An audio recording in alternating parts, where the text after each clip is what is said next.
and welcome to A Beginner's Guide to Les Contes d'Hoffmann.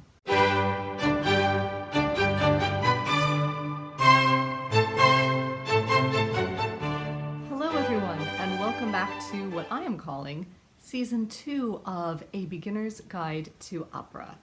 It has been far too long since I did one of these videos, so I hope to revive it this year. Les Contes d'Hoffmann, or The Tales of Hoffmann, is an opera sung in French and composed by Jacques Offenbach, who you may know from composing the Can-Can, otherwise known as Orpheus in the Underworld. I consider this opera to fall into the category of grand opera. The music is dramatic and lush. It's a 5-act formula. There's the opportunities for ballet, and it definitely falls within the Romantic era of composition. This opera tells a fictional version of the life of the real author, E.T.A. Hoffmann. Hoffmann, when we meet him in this opera, is in a writing slump. His muse is extremely frustrated that all of his energy seems to go into either drinking or pining after an actress, and that he is completely ignoring her and his writing. So she decides to incarnate herself as his friend Niklaus, the student, to try and convince him to leave this actress and go back to writing. As she meets him in a bar that night, Hoffmann is convinced by fellow drinkers to tell the story of his 3 great loves, Olympia, Antonia, and Giulietta. Each of the subsequent acts tells the story of one of those great loves, where the same villain shows up every time to thwart him.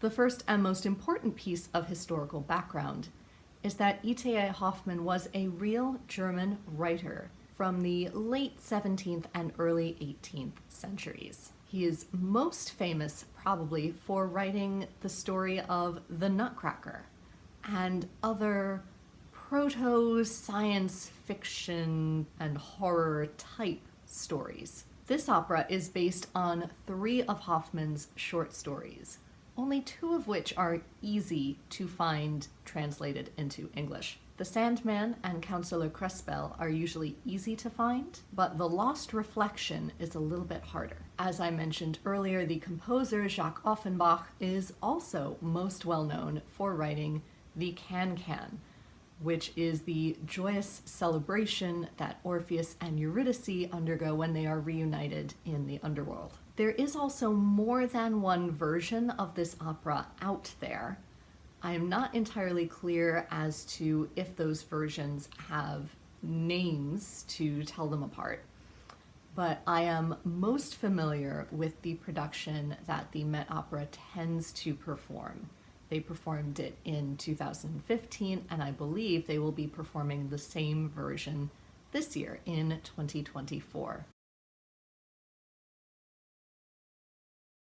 In terms of musical themes or big moments to look out for, since this opera is divided into short stories within themselves, it was very easy for me to pick one big moment from each of those 3 middle acts. So the first one we are going to look at is from the tale of his first great love, Olympia, and it is in fact Olympia's aria. This act is probably most similar to the ballet Coppelia, because Coppelia is also based on an E.T.A. Hoffmann short story. So Olympia is a doll created by a mad scientist type character, and Hoffmann has fallen desperately in love with her and does not realize that she's not a human. So Olympia has been dragged out at this party to perform, and she performs the aria Les Oiseaux dans la Charmille.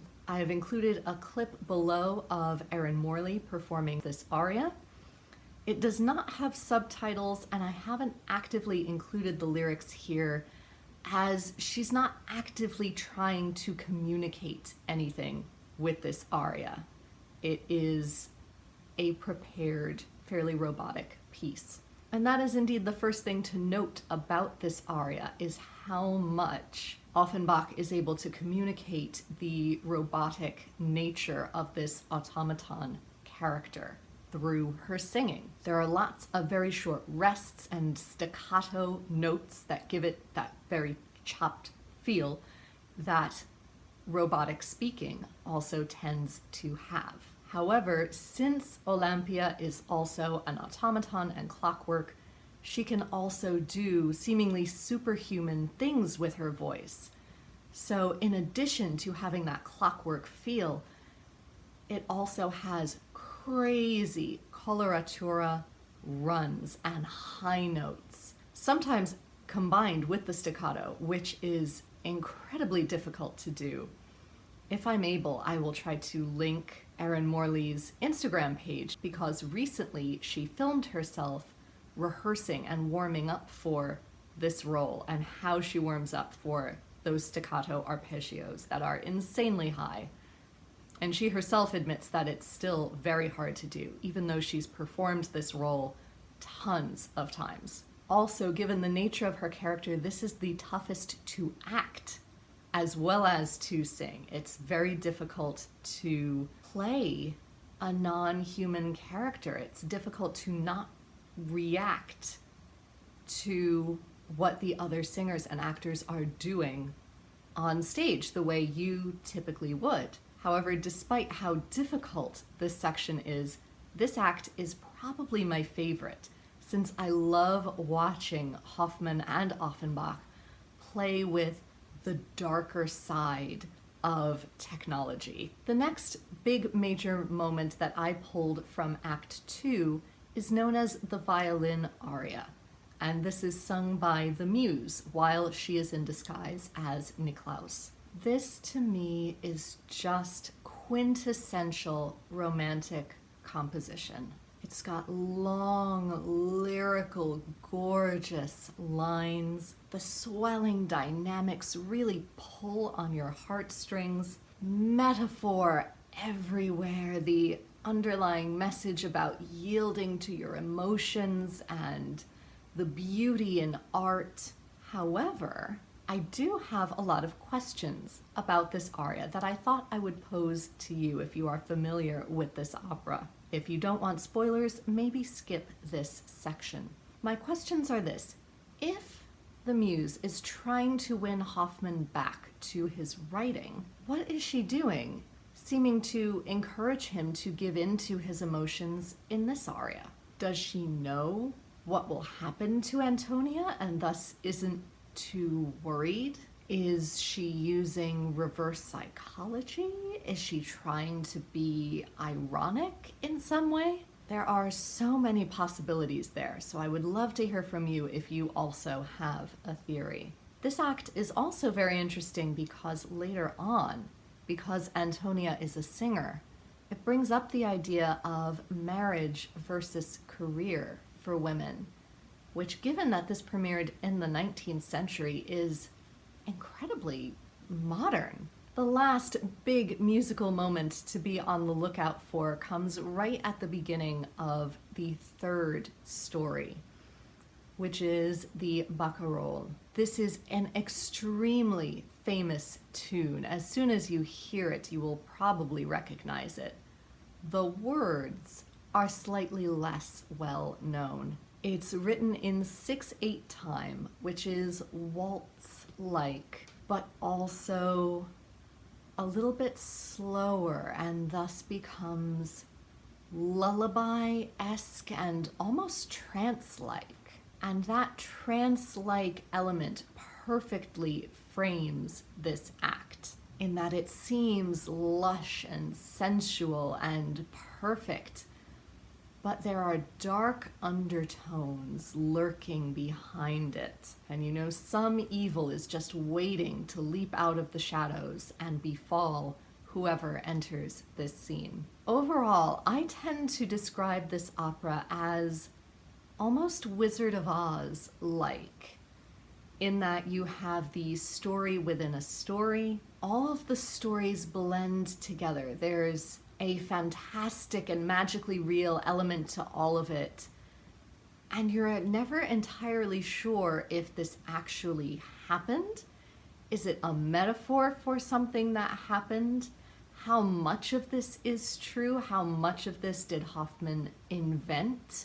It's a lot of fun and beautifully written on top of it all. If you are interested in this opera, I have a few moments for recommended viewing, listening, and reading. Of course, use the links I have provided to listen to the samples of the moments that I mentioned, but also feel free to track down other performances and other recordings.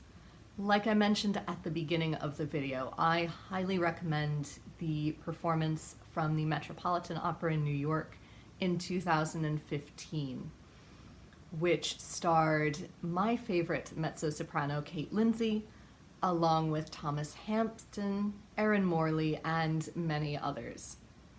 There is a performance going on this fall at the opening of the season as well, which will star Ben Berenheim, Priti Yende, Erin Morley once again, Christian Van Horn, and Clementine Margain, among others.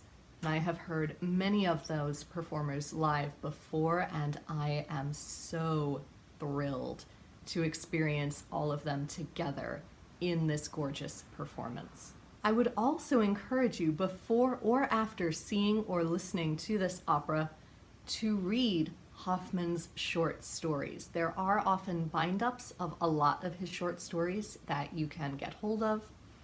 A lot are also available free through sites like Project Gutenberg. This is a wonderful Penguin bind-up that does have the Sandman and Counselor Crespel, which inspired 2 of the acts within this opera, along with a number of other short stories that I hadn't heard of before. And indeed, if you're watching this around the holidays, reading or watching The Nutcracker would be another wonderful way to explore Hoffmann's stories. Words really can't do this opera justice, in my opinion, so I would encourage you to explore it on your own. Let me know your thoughts down below, and until next time, be safe, be well, and happy listening. Bye.